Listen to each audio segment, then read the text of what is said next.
Hello, all, and welcome back to the Cigar Lounge. A lot of people ask me what I do over the winter months when it's really too cold to smoke outside. They'll ask me, do I smoke my cigars in the house? And while I have sometimes, in my studio here with the window open and a fan for ventilation, I really don't do that much in the winter because it does get pretty cold pretty fast in here. As you can see, I'm in a hoodie. This room here at the end of the house doesn't really have good air and heat flow, so it stays pretty cool in this room. But one thing I do all year, really, but especially in the winter, is I love to smoke my pipes. And I actually have a pretty decent sized collection of pipes. Now, a lot of them are kind of just little beater pipes, a lot of Dr. Grabo's, things that I'll take out with me to go fishing, go hiking, whatever. So if I should happen to drop them and something happens, it's not the end of the world. But I do have a few really nice pipes that are my true sitting pipes. My getting in my hoodie when it's cold and just having a pipe in the house, sitting back on the couch, relaxing, whatever. And lots of times when I'm up late at night editing videos, that's when I love to have a pipe the most. And before you ask, yes, I do wear my glasses when I'm editing videos because, as I've said in some other videos before, I'm very light sensitive and I've got this little ring light here right in my eyes too.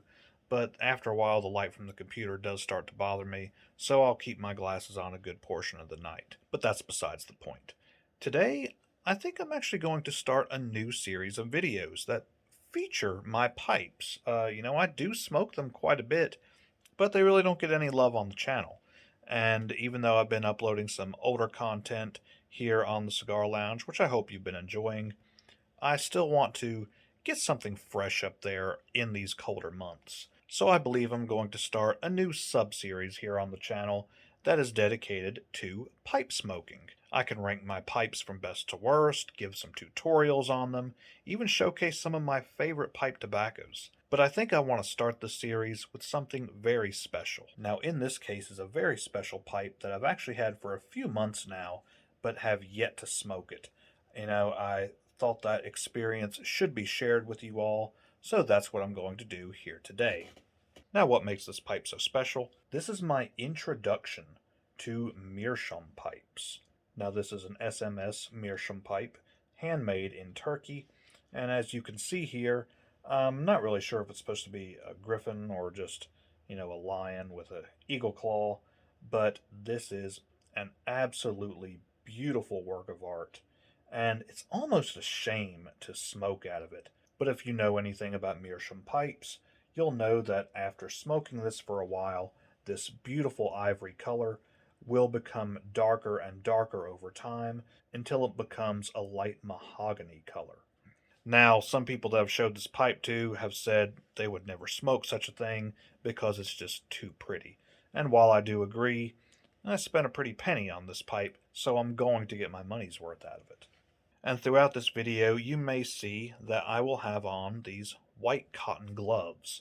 Now, I've talked to multiple people on the subject of Meerschaum pipes. Some of them say that there's really no use in doing this, and it really isn't going to matter much. But I'm not taking any chances. A good friend of mine who has a few Meerschaum pipes, he said, do not ever touch that pipe without a white cotton glove on, because the oils from your fingers will actually imprint over time. They won't leave an indentation, but as it heats up, the oils from your finger will darken on the pipe, so you might see fingerprints on it over time. And I would like for it to brown evenly, so I'm going to stick with the gloves for now. Now, from the research I've done and from what others have told me, the first few smokes in a Meerschaum pipe might be a little on the bitter side or just kind of taste off. So they've told me that for the first few smokes, pick my favorite pipe tobacco or one of my favorites and stick to that for a while in there. That way it can start to absorb some of those flavors. And while this might not be my absolute favorite, it is definitely one of them. And this comes from a little store in Roanoke, Virginia called Milan Tobacconists. And this is their Midnight Pipe Tobacco. I believe it's 100% Black Cavendish and has an overwhelming vanilla smell. Just smells like sugar cookies baking. So I'm going to give it a light packing of this, and we're going to see what Meerschaum pipes are all about. Now, I'm not going to smoke it over this entire video. I've got some editing to do, but I will touch back a few times to let you know what I really think and how it's going.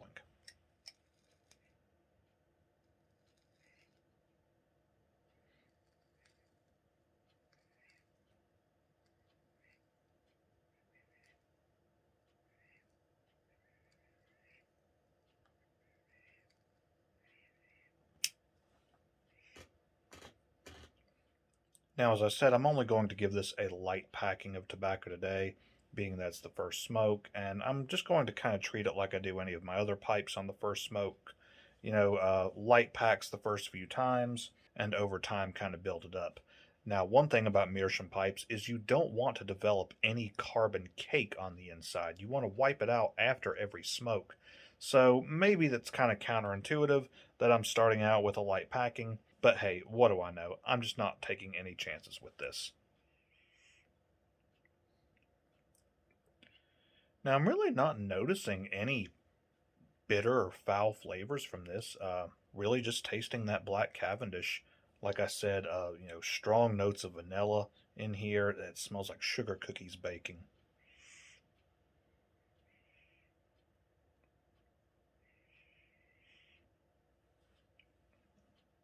So far, a very enjoyable smoke, but I'm going to try to get a little work done here, and I'll let you know what I think in a few minutes.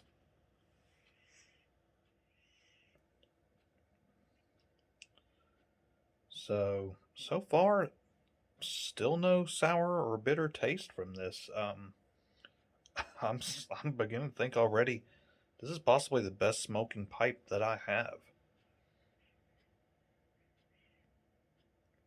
I have a couple higher end briar pipes, but this one's just a really clean taste. I'm not getting any sourness whatsoever. Very dry smoke. And as you can see already, the inside of the bowl is already browning in there. And I'm being very careful with my flame so I don't char the rim on this. But I have absolutely zero complaints from this pipe. It's only gone out once, and that was just from the initial light. If you're not familiar with pipes, after your first light, you usually have to let the tobacco rise, tamp it down a little, and then relight, and that's all I've had to do.